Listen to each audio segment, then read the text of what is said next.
Hello दोस्तों, स्वागत है आप सभी का आपके अपने यूट्यूब चैनल स्टडी विद दया में।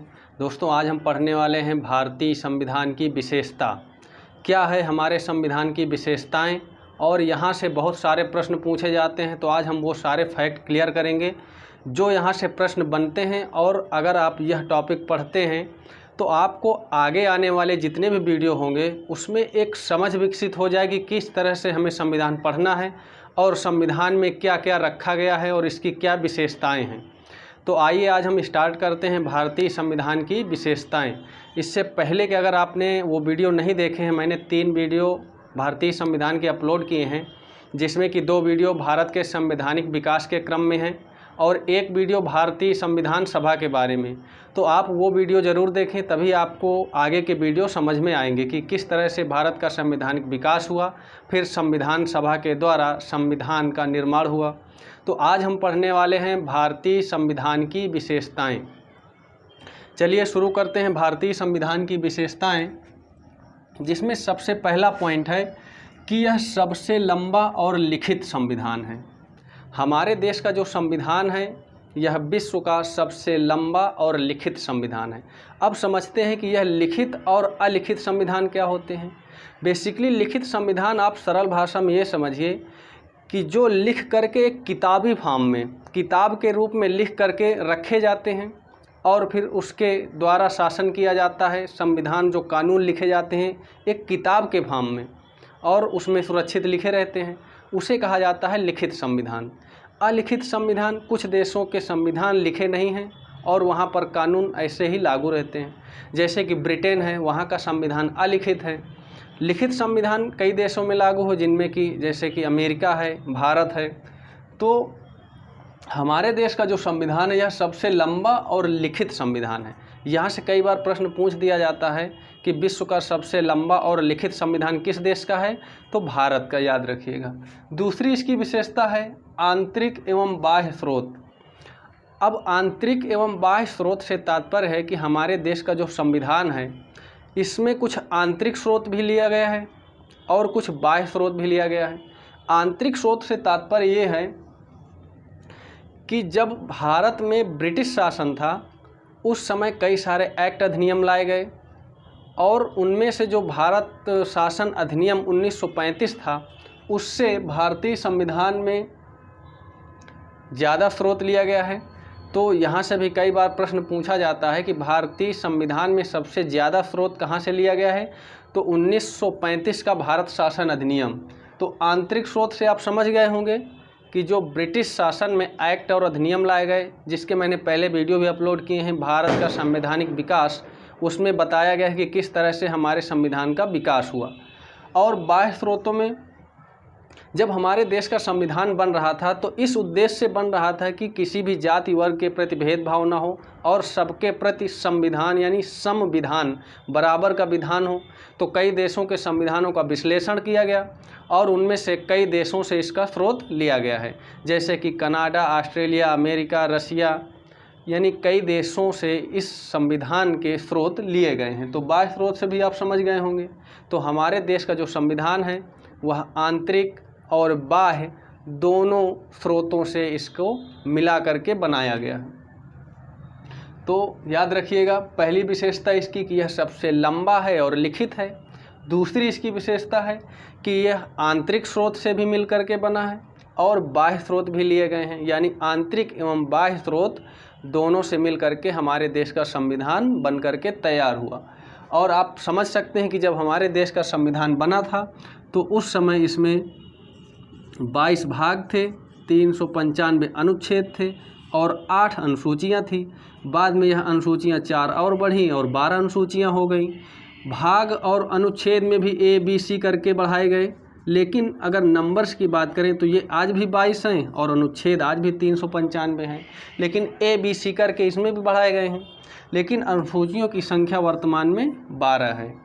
तो यह हमारे देश का संविधान था और सबसे बड़ा संविधान था। इसको बनाने में 2 वर्ष 11 माह और 18 दिन लगे थे।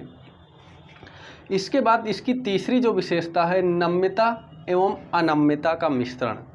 नम्यता एवं अनम्यता से क्या तात्पर्य है कि यह इसके लचीलेपन को दर्शाता है और इसके कठोरपन को दर्शाता है। नम्यता एवं अनम्यता का अर्थ है कि लचीला एवं कठोर होना संविधान का, अर्थात कि क्या संविधान को बदला जा सकता है, इसके परिवर्तन से संबंधित है। तो हमारे देश का जो संविधान है यह ना तो इतना लचीला है कि इसको आसानी से बदला जा सके और ना ही इतना कठोर है कि इसमें समय के साथ परिवर्तन न किया जा सके, क्योंकि समय के साथ इसमें धीरे धीरे जैसे अगर कुछ सुधार करने की ज़रूरत है तो हमें इस पे संशोधन करना पड़ेगा।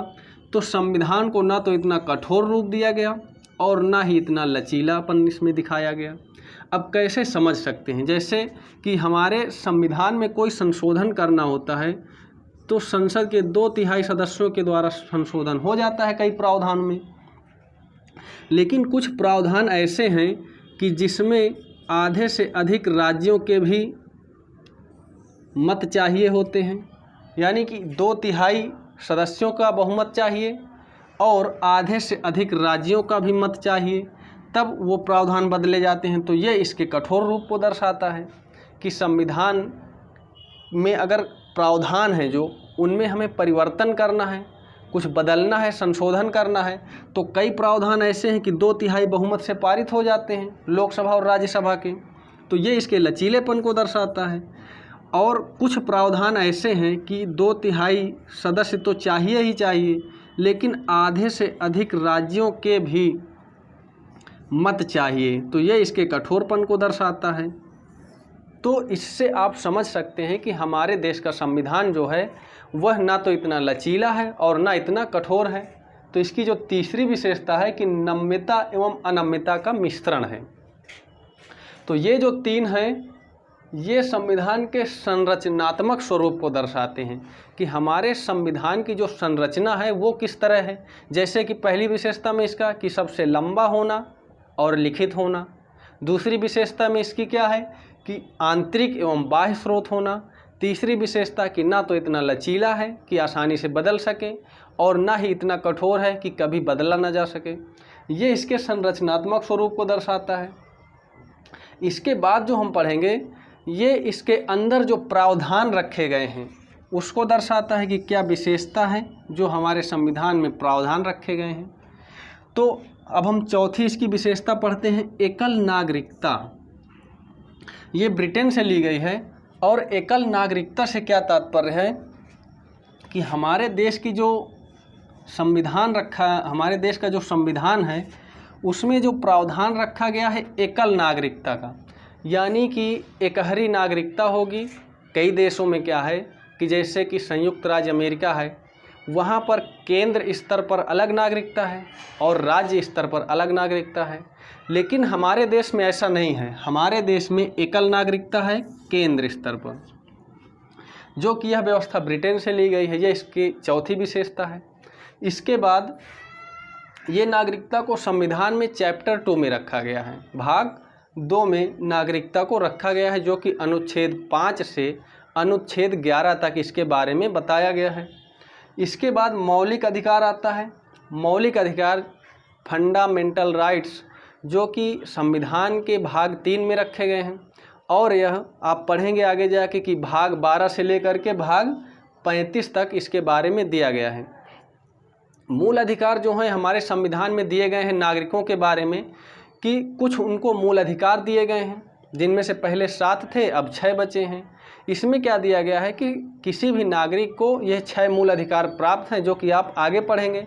और संसद यानी कि सरकार इन्हें किसी भी परिस्थिति में जनता से इन जो उनको अधिकार दिए गए हैं ये नहीं छीन सकती।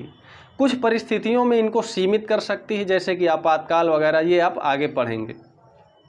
तो मूल अधिकार का भी प्रावधान है और यह लिया गया है संयुक्त राज्य अमेरिका से। इसके बाद आता है राज्य के नीति निर्देशक तत्व। ये आपने पढ़ा होगा कि आयरलैंड से लिया गया है नीति निर्देशक तत्व और यह संविधान के भाग 4 में रखे गए हैं, जो कि अनुच्छेद 36 से लेकर के अनुच्छेद 51 तक इनके बारे में दिया गया है। अब इसमें क्या बताया गया है राज्य के नीति निर्देशक तत्व में कि अगर सरकार कोई कानून बनाती है, संविधान में संशोधन करती है, तो इन उपबंधों को ध्यान में रखे जो कि राज्य के नीति निर्देशक तत्व में दिए गए हैं, यानी डीपीएसपी में, जो कि संविधान के भाग 4 में दिए गए हैं। यानी अगर सरकार कोई कानून बनाती है, संविधान में संशोधन करती है, तो इन उपबंधों को ध्यान में रख करके वह कानून बनाए और लागू करे। इसके बाद आता है मौलिक कर्तव्य। मौलिक कर्तव्य जो कि मूल रूप से संविधान में जब बना था तब नहीं था, इसे 42वें संविधान संशोधन 1976 में जोड़ा गया स्वर्ण सिंह समिति की अनुशंसा पर, जो कि संविधान के भाग 4 का में, किसमें, संविधान के भाग 4 का में अनुच्छेद 51 का में इसे रखा गया है। और कब इसे जोड़ा गया? 42वें संविधान संशोधन 1976 में स्वर्ण सिंह समिति की अनुशंसा पर इसे जोड़ा गया। एक संविधान संशोधन किया गया 42वां 1976 में, और इसे भाग 4 का में अनुच्छेद 51 का में रखा गया।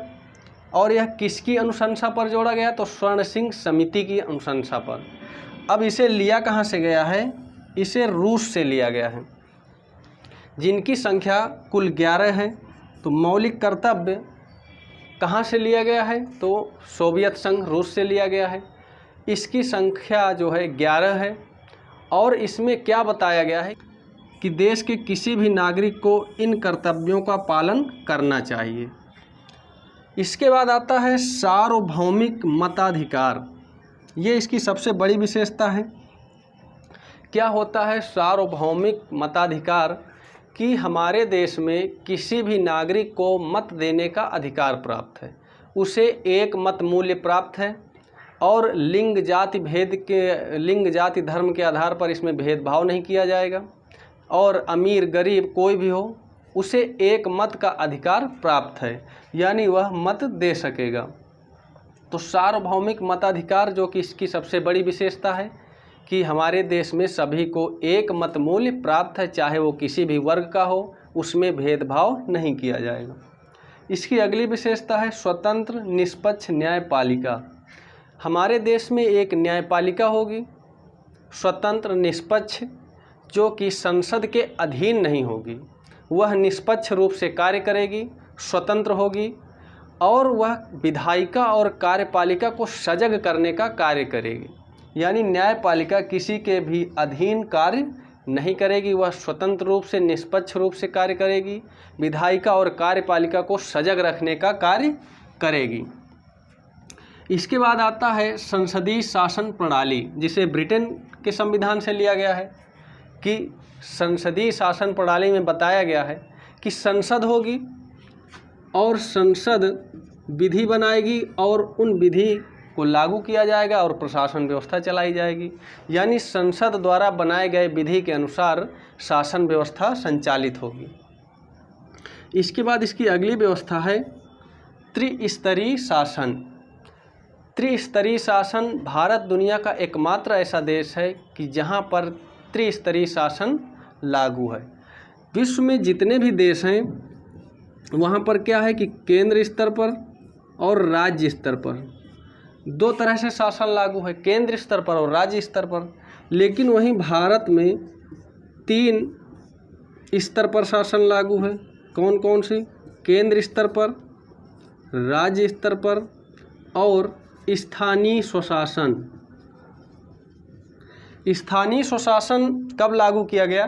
73वें और 74वें संविधान संशोधन में, जो कि नगर प्रशासन और पंचायती राज व्यवस्था से संबंधित था। तो 73वां और 74वां संविधान संशोधन करके इसे देश भर में लागू कर दिया गया संवैधानिक रूप से, और हमारे देश में 3 स्तर पर शासन लागू हो गया। पहला केंद्र, दूसरा राज्य और तीसरा स्थानीय स्वशासन। केंद्र स्तर पर अलग सरकारें होंगी, राज्य स्तर पर अलग सरकारें होंगी, और स्थानीय स्तर पर नगर प्रशासन, पंचायती राज व्यवस्था पर उनका अलग प्रशासन व्यवस्था होगा। तो भारत एक ऐसा देश है जहाँ पर त्रिस्तरीय शासन लागू है। इसके बाद आता है अगली विशेषता पंथ निरपेक्ष राज्य। पंथ निरपेक्ष राज्य मूल रूप से संविधान में पहले नहीं था, बाद में इसे 42वां संविधान संशोधन करके 1976 में जोड़ा गया प्रस्तावना में, और पंथ निरपेक्ष राज्य से क्या तात्पर्य है कि हमारे देश का, राष्ट्र का कोई भी धर्म नहीं होगा।